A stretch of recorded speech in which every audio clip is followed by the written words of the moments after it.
Another day, another story. Ngithi mina wegazi ngiyaxolisa ukunilahla isikhathi eside bekade nje ngibhizi ngihectic and ngiyathembisa ngempela manje ngeke ngisaphinde ngishiye.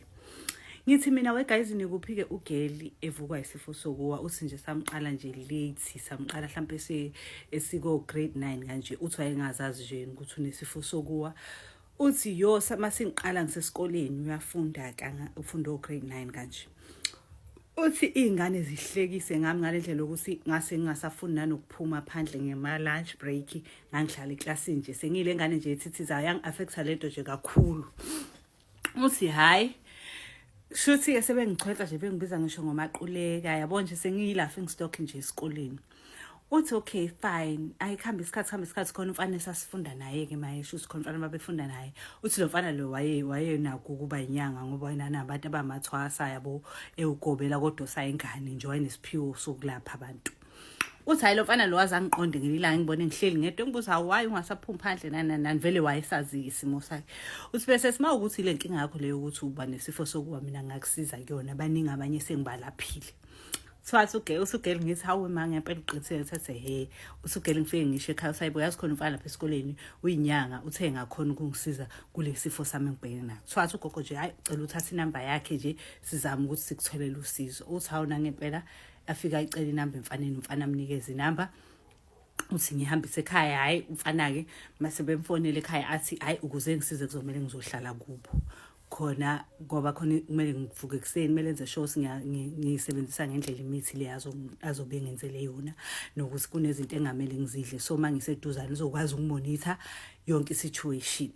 Usukela hayi nasekhabe understand nje kube into enjalo ukuthi sengiyathutha sengiyohlala kamfana. Uthi ekhaya wayifaka imali yegrocery yabona nani nami ngiyanikwa imali ukuthi ngicare esikoleni nani. Uthi hayi okay fine konke nje kube right. Uthi ke ifike bemnikeze ke iroom yakhe ke uthi nje la ngize ngokugula vele nami nganaka ukuthi nje ngizolala phansi esipontshini uthi ngingabi nandaba nakho konke lokho ngiphosi nje mangisindile kule situation.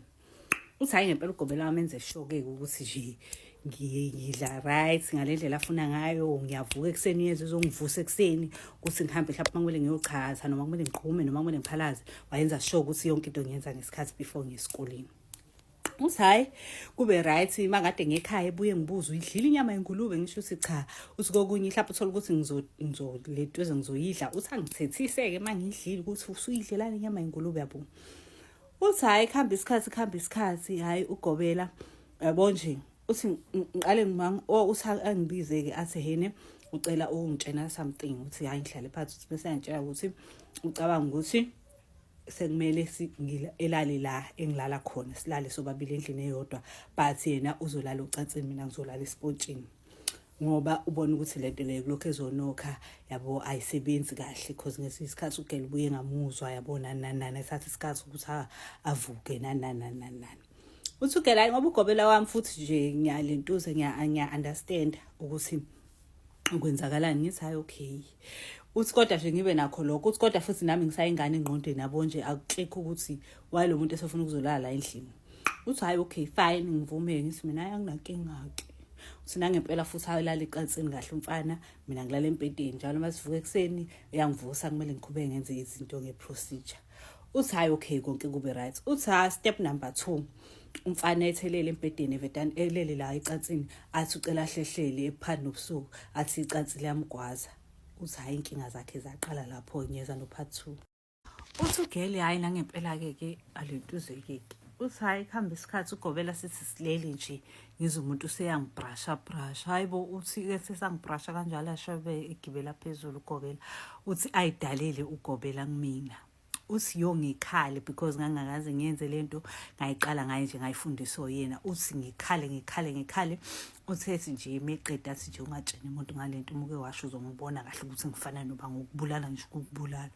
Uthi bonqala ofana seshintshwe yini waba isitwane kanje because nje ube right yabo. Uthi ngithuleke nami uthi nje sengiyintombi yakhe intombi everyday nje mihalela eyenzele umathanda wakhe ezenzele. Uthi hayi kuze kufika isikhathi la engasafuni ngisho ngekhaya because uthi ngangijwayele ukuhamba njalo ngama-weekend. Uthi engasafuni ngekhaya ngelila ngothi wahamba waya kuba wafika wamshubisela wathi uyidlile inyama yengulube. Uthi ngathi angikaze ngidle uthi wathi unamanga uthi wangisha uthi nje sengi-abuse nje engihlukumeza yabo. Uthi ugela hayi kuhambe isikhathi ke nje uthi nje angazi kwasekwenzakalani mhlawumbe yabo lento le angazi ama-affect anyway because uthi nje ngagula ngaqala ngazizaca ke manje because angisakhululekile nala ekhaya ngisahlalisekile kahle because ngiyabona izinto ezenzakala ukuthi akusezona izinto engangiyizelela ekhaya kodwa futhi ngiyasaba ukusho ekhaya ngoba futhi cha yena uyangisiza ngiyayibona ukuthi isifo lesokuwa angisinaso. Uthi hayi kuhambe isikhathi ngigule uthi angazi khona la wagula khona into eserious yabo kwaze kwaphoqa ukuthi eyiswe esibhedlela. Uthi hayi meyiswe esibhedlela kufike ke kulentuze ukutholakala ukuthi ayingeke ukhulelwe ugeli. Uthi ugeli hawe ma ukhulelwe uthi uma akhama ubhekishela umthethisi yabo eyibuza ukuthi ayibolona ukhulelwe sobani yonke leyo nto wena usuyaganga umncane kangaka yabo yonke le nto bemshubisele kubo. Uthi ugeli ayi ngikhale uthi hayi i-social worker livedane lingibizi lingihlase phansi because akwazi ukubona ukuthi ekhonto off la. Uthi lingihlase phansi lethe yene uyabona athi unenkinga khuluma ukuthi unankingani. Uthi ugeli nje ngikhumbula ukuthi wathi nje ugobelo wengofa ungibulala. Uthe ngingakhuluma uthi lingincenga i-social worker ngize ngikhulume. Ukuthi la ngihlala khona ngitreatheka kanzima kanje kenze ku 1 no 2 no 3 no 4 no 5 no 6 no 7.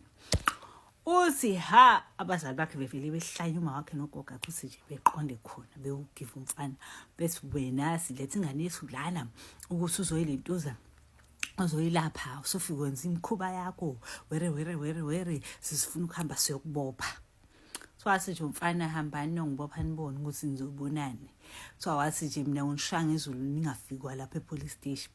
Uthi-ke ngenxa yokuthi umfana wayephafula besabe ngempela.